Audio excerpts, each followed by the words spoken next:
అందరికీ నమస్కారం. విషయం మధురంకి స్వాగతం.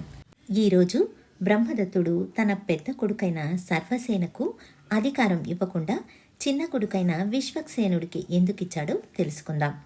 పెద్ద కొడుకైన సర్వసేనుడికి 2 కళ్ళు కనిపించవు.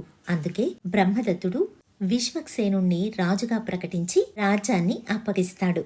ఇంతకు ఈ విశ్వక్సేనుడు ఎవరో తెలుసుకుందాం. మనం ముందు చెప్పుకున్నట్టు 7 ఋషికుమారులు 7 హంసలుగా మానస సరోవరంలో పుట్టినప్పుడు విభ్రాజు అక్కడికి వచ్చాడని చెప్పుకున్నాం.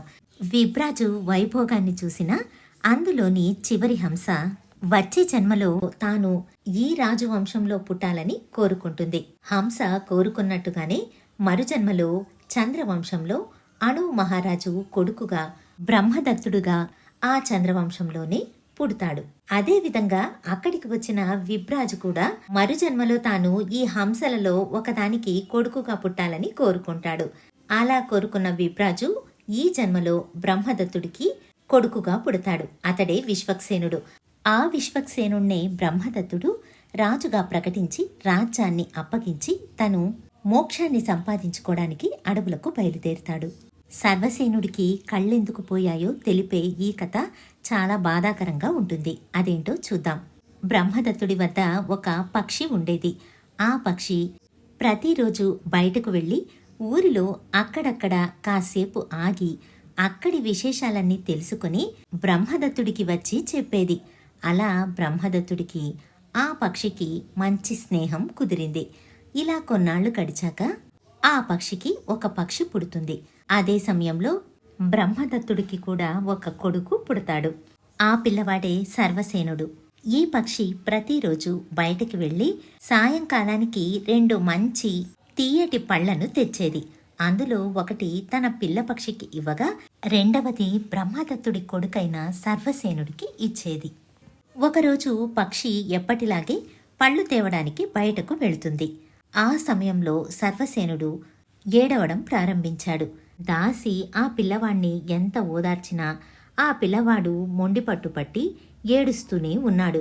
ఆ ఏడుపు మాన్పించడానికి తన చేతికి ఏ వస్తువు ఇచ్చినా దాన్ని విసిరికొట్టడం ఇలా చేస్తూ వచ్చాడు. తరువాత కాసేపటికి ఈ దాసి వెళ్ళి ఆ పక్షి పిల్లను తెచ్చి సర్వసేనుడి చేతిలో పెడుతుంది.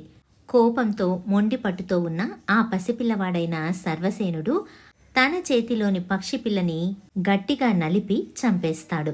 అలా ఆ పక్షి రక్తపు మడుగులో చనిపోతుంది. దాంతో ఆ పరిసరమంతా విషాద ఛాయలు అలుముకుంటాయి. ఇంతలో బయటకు వెళ్లిన పక్షి పళ్లను పట్టుకుని గుమ్మం వైపు చూడసాగింది. ప్రతిరోజు తాను వచ్చేటప్పటికి ఆ చిన్న పక్షి బయటకు వచ్చి సంతోషంతో కేరింతలు పెడుతూ ఉండేది. కానీ ఈరోజు అది కనిపించకపోయేటప్పటికీ అలాంటి వాతావరణం చూసి దూరం నుంచే ఏదో జరిగిందని గ్రహిస్తుంది పక్షి. లోపలికి వచ్చి విషయాన్ని గ్రహించిన పక్షి కోపంతో ఉయ్యాలలో పడుకున్న సర్వసేనుడి వద్దకు వెళుతుంది. ఒక్కసారిగా పైకి ఎగిరి కిందకి వచ్చి తన ముక్కుతో సర్వసేనుడి కళ్లను పొడుస్తుంది. ఇది చూసిన దాసి భయంతో బ్రహ్మదత్తుడికి విషయం చెప్పాలని బయలుదేరి వెళుతుంది. ఇంతలోనే అలా 2-3 సార్లు పొడిచి పక్షి సర్వసేనుడి కళ్లను పోగొడుతుంది. సర్వసేనుడి కళ్ల నుంచి రక్తం రాసాగింది. దాసి ద్వారా విషయమంతా తెలుసుకున్న బ్రహ్మదత్తుడు అక్కడికి చేరుకుని తన కొడుకు కళ్లలో నుంచి రక్తం రావడం చూసి ఎంతో దుఃఖిస్తాడు.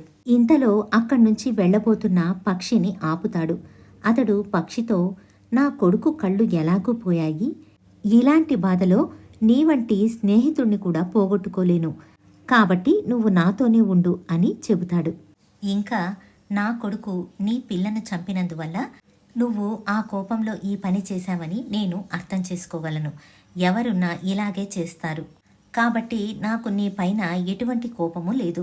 నువ్వు నాతో పాటే ఉండు అని అంటాడు రాజు. అప్పుడు ఆ పక్షి, రాజా, నీకు ఈరోజు ఇలా అనిపిస్తూ ఉండవచ్చు. నా పిల్ల చనిపోయింది కాబట్టి నేను కొన్ని రోజులకు మర్చిపోగలను. కానీ నీ కొడుకు నీ కళ్ళ ముందరే కళ్ళు లేకుండా ఉన్నప్పుడు నీకు కలిగే బాధ ఎలాంటిదో నాకు తెలుసు. ప్రతిరోజు నీ కొడుకుకు కళ్ళు లేదు అన్న సంగతి నీకు గుర్తుకు వస్తూనే ఉంటుంది. పైగా ఎవరైనా ఈ పక్షే ఈ రాజు పిల్లవాడి కళ్లను కుక్కి పోగొట్టాయని చెప్పినప్పుడు నీకు ఏదో ఒకరోజు నా మీద కోపం వచ్చి నన్ను చంపివేయవచ్చు. మనసులో ఉన్న ద్వేషం ఏదో ఒకరోజు బయటపడవచ్చు. కాబట్టి నీతో ఇక నేను ఉండడం నాకు శ్రేయస్కరం కాదు అని చెప్పి రాజు ఎంత బతిమాలినా వినిపించుకోకుండా వెళ్ళిపోతుంది ఆ పక్షి. ఈ కథలోని నీతి ఇలాంటివి పరస్పరం జరుగుతూ ఉన్నప్పుడు ఒకే చోట ఉండి ఒకరికి ఒకరు అపకారం తలపెట్టేదానికన్నా దూరంగా ఉండడం మేలు. ఇదండి కథ. మళ్ళీ మరొక మంచి కథతో మీ ముందుంటాను. ధన్యవాదాలు.